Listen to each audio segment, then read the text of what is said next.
Today, we're making a porchetta. So a porchetta is an Italian pork roast that's made by taking a skin-on pork belly and wrapping it around the loin, then roasting in the oven until the skin gets super crisp. For my recipe for this time, I'm just gonna make a rub that's gonna act kind of as like a soft cure. I'm not gonna brine mine because I think that this will give me more time to let the skin dry out in the refrigerator, so I don't have to spend 4 days making a dish by brining it overnight and then drying it for 24 hours and then roasting it in the oven. This way I can kind of make like a soft cure and have that do the same similar kind of effect on the meat as it would be if I brined it. Now normally when you cure a meat, you rub it with a lot of salt, a lot of sugar, and then a lot of aromatics and different other things, but the salt and the sugar is really the important thing, and what proportion the salt is to the sugar is going to affect how the cure works on the meat and whatnot. And usually you do it for a set amount of time depending on the size and what type of meat it is, and then before you cook it, you rinse it off. The rub that I'm going to make, I'm going to adjust the salt and sugar to still kind of start to denature the proteins and break down cell walls and get this belly really tender. So this will just make it a very streamlined process. Now, as to whether it's better or not, we're gonna find out later. I think either way, if you brine it, if you rub it, if you put stuffing in it, it's gonna be great anyways. I mean, crispy crackling and pork belly, how could you go wrong? Come on. So the first thing we need to do is clean up our pork. We need to get rid of these bones, trim up a little bit of fat and a little bit of connective tissue. And I left my boning knife at the restaurant, so I'm gonna be using a petty knife. Don't at me. Everybody's gonna be okay. It's gonna come out fine. We're gonna be fantastic. This is a really basic boning process anyways. So you're gonna wanna lift up on the ends of your ribs here, and you'll find the little seam, and just follow the bone with your knife in long, steady slices.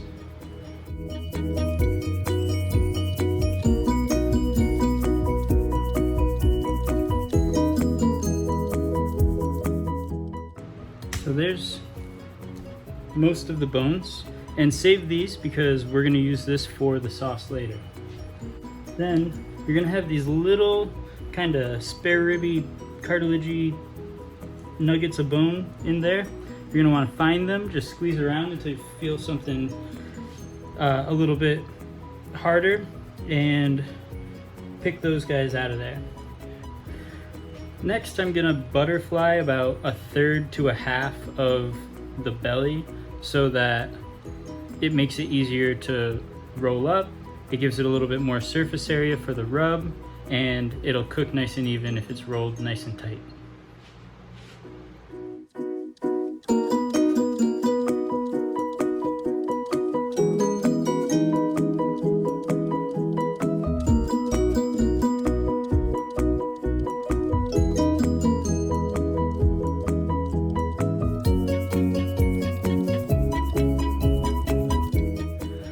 So next, we're gonna do a couple things to the skin just to make sure that it ends up nice and crispy at the end. First, we're gonna use our meat mallet, the textured side, not the flat side, and we're gonna pound it a little bit just to kind of tenderize it, and that's gonna help it crisp up, release some of its fat, and end up just being super crackly.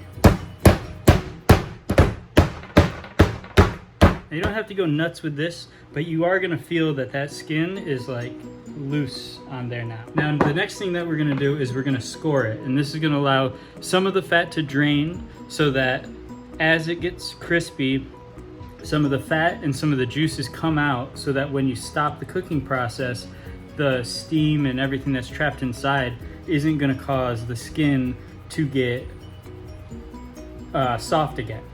So we're just gonna do a hex kind of pattern, and you wanna be careful and just barely go down and just cut through the skin. You don't wanna cut all the way through those layers of fat, because if you do, the fat will come out too much and the skin won't crisp in time. then come back across.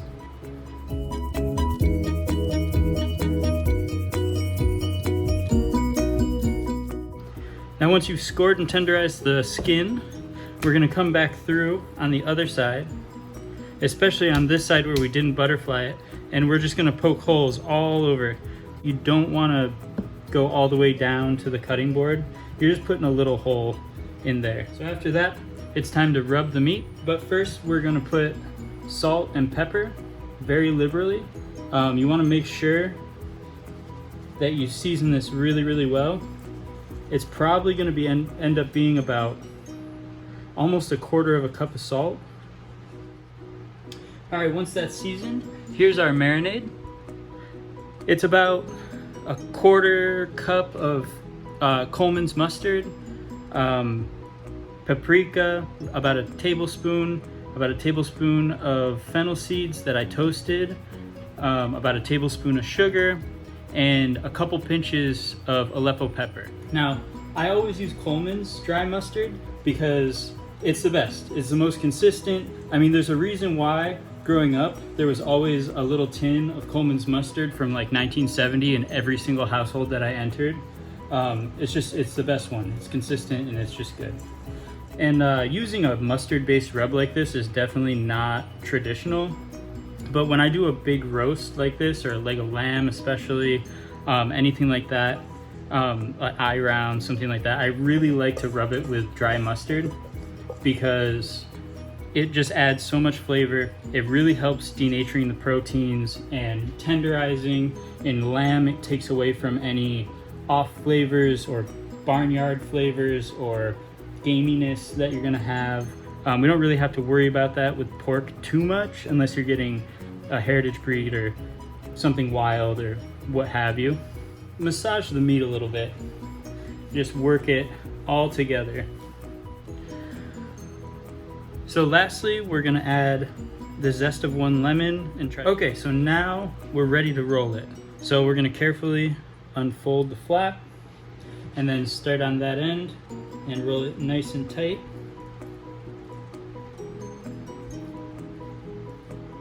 Keeping it really, really tight is gonna also make it so later on when we slice it, we're gonna get nice, even slices. So we got it like that. Clean up our board a little bit, and then we're gonna be ready to tie it off. All right, so now we're ready to tie this guy off. And one tip, try to get as little of the rub on the skin as possible, because pretty much everything in that skin is gonna burn and it's not gonna taste good and everybody's gonna have a bad time. Now, as you can see, a little bit with most porchettas, when you roll them, there's always gonna be one side that has like a little bit extra hanging out. I like to start on that side as I tie it because that's gonna force the rest of the meat through and just make it more even, and it's gonna cook more even, and it's just gonna come out so much nicer. And it'll also make it so everybody gets a similar size piece.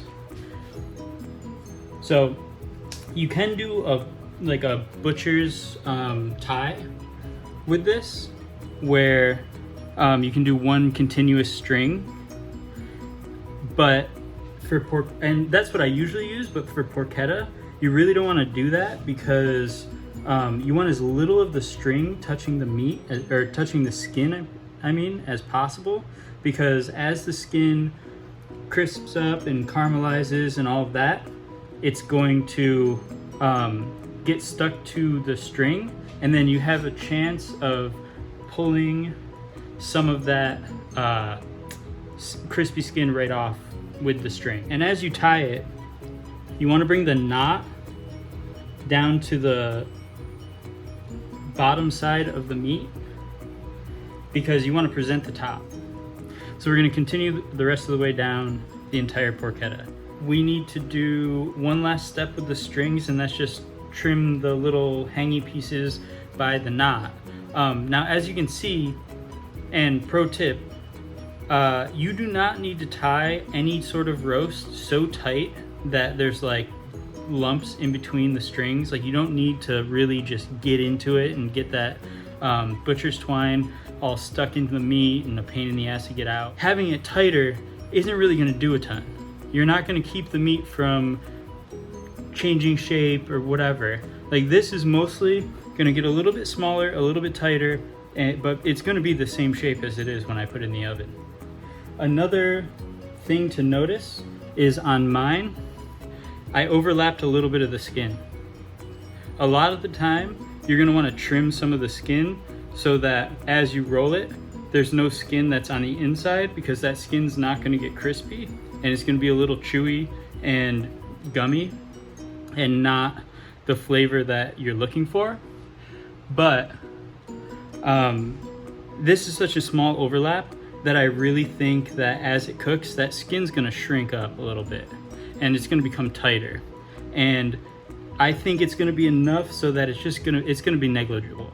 And I don't do any fancy knot, just a square knot, nothing crazy. We're not fishing, we're just making a pork roast, you know. So now we've tied it off, we've trimmed our strings. Let's get it into our roasting pan. You can just use a sheet tray with aluminum foil. You could put some carrots on the bottom of a sheet tray and put this on top just to elevate it. If you have a roasting rack and a regular baking sheet, that works fine. I have this fancy all-clad roasting thingamajob that I got from a restaurant auction years and years and years ago.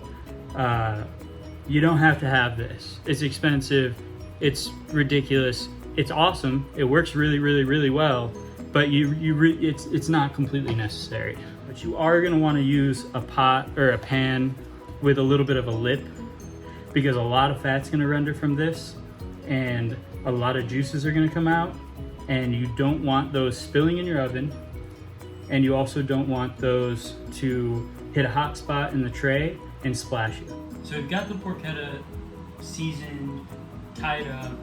I've got it in the refrigerator in a spot close to the fan so that it can dry out the skin. We're gonna let that go for 24 hours to 2 days. And as that happens, that little soft cure is gonna denature the proteins. It's gonna break down cell walls, draw out some moisture so that as the porchetta cooks and more juices and oil is released, the meat itself is going to be able to absorb all of that back into itself, and it's going to stay super juicy on the inside, and on the outside it's going to stay very crispy. It's also going to help us to not overcook it. But one thing you may have noticed is after I took those rib bones off, there wasn't very much of the loin attached to this pork belly. I think this was a miscommunication with the butcher. I think he ended up trimming off that most of that loin because it was too much, or he thought it was not the right way that it's supposed to be done or something. So there's gonna be some drama at the butcher store tomorrow. There's gonna be a little drama. I'm gonna go in and talk to him.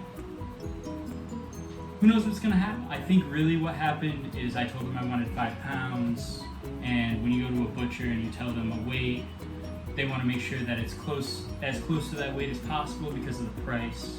And he didn't want me to come in and be like, I said 5 pounds and this width, and you know, now it's X amount of dollars more or something like that. I think it's an honest mistake. But either way, under where those ribs were, where I took them off, that's where the loin is supposed to be.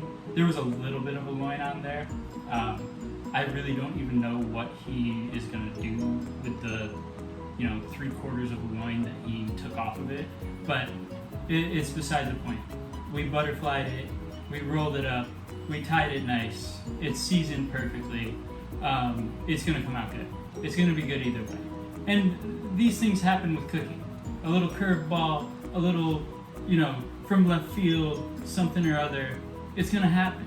And you just gotta kind of roll with the punches, and it'll come out fine. But we're gonna leave that, like I said, 24 hours. We'll see how it is tomorrow, and then we'll cook it off.